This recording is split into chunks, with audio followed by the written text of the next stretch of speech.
Salut les campeurs et les cœurs. Cette semaine est sorti Return to Silent Hill, réalisé par Christophe Gans. Et le film a l'air de pas mal énervé. Bon, j'ai pas vu, je vais rien dire. Par contre, je me souviens d'où ça part. En 2006, Christophe Gans adapte ce qui est considéré comme l'une des plus grandes licences de jeux vidéo d'horreur. Et je dois dire que... Attends. Ouais, je flippe ma race, ouais. Oh flippette, va, c'est juste un jeu vidéo. Ouais.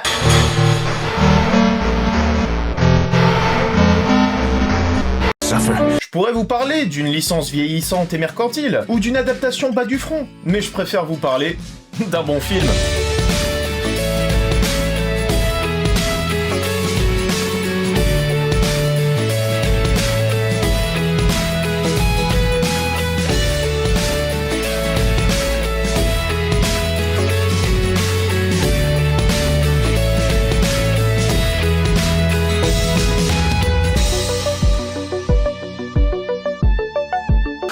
Silent Hill démarre par le nombril de Radha Mitchell, recherchant la jeune Sharon, qui est en pleine crise de CGI aiguë. Sean Bean débarque et on apprend que la petite souffre aussi de titrite à ondes courtes.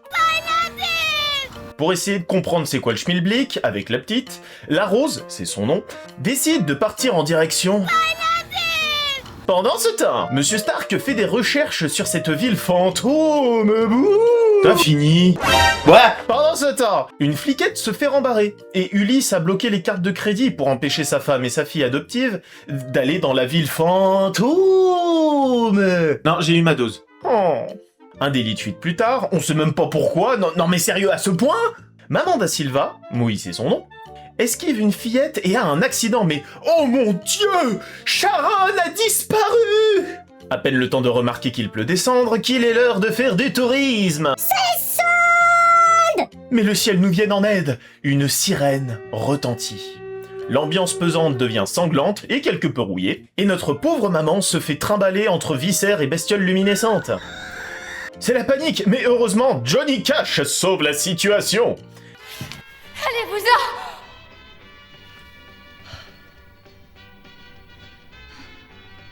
Belle ironie, sauver des créatures flambantes par la rondelle de feu. À peine le temps de voir que la ville est littéralement coupée du monde, qu'une vieille folle vient revendiquer la petite Sharon. Non, c'est à moi, c'est à moi! Alors que pendant ce temps... Bon d'accord, je sais que certains l'attendaient, alors voici les aventures de Boromir. Boromir est bien bougon, il ne sait pas quoi faire, alors il va chez Monsieur le garagiste pour une fuite d'huile. Pendant ce temps, Maman Rose a trouvé une map et veut se rendre au niveau 1, mais la fliquette veut pas. Pendant ce temps, les aventures de Boromir. Boromir est embêté, le garagiste l'a enfumé, et la fuite d'huile s'est aggravée. Donc il va demander de l'aide aux inspecteurs de la maréchaussée. Pendant ce temps, Fliquette et Rose font connaissance avec la faune locale. Mais pas le temps, on regarde la map et c'est parti pour le niveau de l'école. Du foreshadowing et du loot plus tard, un canari fait peur à maman. Donc, il reste des gens pas luminescents? Mais pas le temps d'y réfléchir, flashback et Sharon continue à faire tourner Rose en bourrique. Se pourrait-il que ta fille somnambule cherche à te faire comprendre un truc? Elle l'emmène jusqu'aux toilettes, mais en fait c'était juste une prank, bro!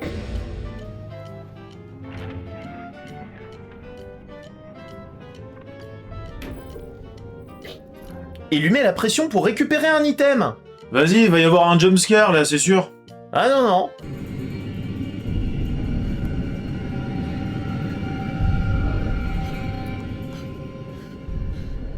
Attends, c'était juste pour voir si elle était chiche? Ah yep yep. La Rose est sur le point de se faire avoir par les Canaryman, mais se fait sauver par la sirène. Quoique, entre les hommes en tenue hazmat et Mycélator le crasseux de Belzébuth, pas sûr qu'elle ait gagné au change. Une Sharon flippant plus tard, la Rose tombe, mais pendant ce temps... Les aventures de Boromir! Boromir se fait un pote. Ils partent en tourisme à Silent Hill, mais ne retrouvent ni femme ni garagiste pour sa fuite d'huile. Rose, de son côté, rencontre un boss, et on se rend compte que la toute petite famille sont au même endroit, mais séparés par le travail du chef-op. On accélère. On retrouve Fliquette, on échappe à Rubik's Cube, Dumbledore fait un réparo, Boromir repart bougon, niveau de l'hôtel, mais oh déjà! On loot et on cherche une chambre. De beaux yeux, tu sais. Pendant ce temps, les aventures de Boromir. Oh, Boromir en a plein le dos, il fouille plein de papier et va faire skier les bonnes sœurs de l'orphelinat. Pendant ce temps... L'enquête avance et le lore s'étoffe. La gamine s'avère être Alessa, la fille de la dame bizarre là. Puis fiaou, direction l'église des brûleurs de sorcières. La dame chelou nous dit des trucs, puis Pyramid Head, oui c'est son nom, fait un gommage. Et on nous présente la secte de Mère Marie Trucmut, j'ai pas confiance.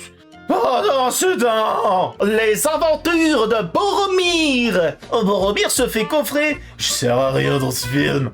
Apparemment, à Silent Hill, il y avait une secte, puis il y a eu un incendie et blablabla. Pendant ce temps, conseillé par méchante évidente numéro 604, Maman da Silva descend dans les tréfonds, mais la fliquette se fait tabasser. Des infirmières cahier des charges plus tard, on a enfin toute l'histoire. Retour vers le passé. Alessa était une gentille fille, se faisant joyeusement harceler et abuser. Du coup, Méchantrix la bénitière l'a enlevée pour faire un barbecue de gamine, mais ça a raté et elle a survécu et a donné naissance à la petite Sharon. Et vu qu'elle était pas contente, Alessa a invoqué un truc pour se venger, ce qui a provoqué tout le pataquès.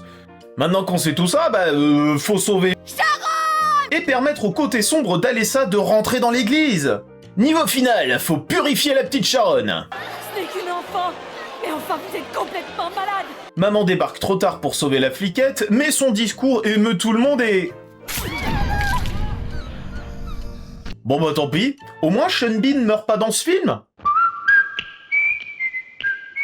Le sang de maman invoque Cthulhu barbelé, et la vengeance est accomplie façon remake de Evil Dead, hein. Une fois tout ça fini, Maman da Silva et la petite qui s'est faite posséder apparemment, retournent à la maison, et le film nous offre une fin douce amère où la petite famille victorieuse est malheureusement séparée entre deux dimensions.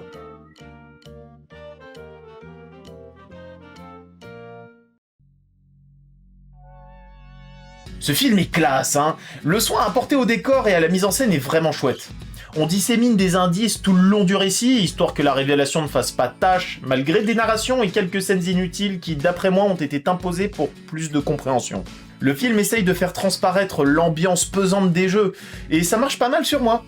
Et travaille sur les longueurs sans utiliser une multitude d'effets surprises en mode jumpscare à outrance. Malgré tout, le scénar a quelques faiblesses de narration. On sent le schéma jeu vidéo et ça peut créer un sentiment de répétition pour le spectateur, mais moi perso ça me gêne pas.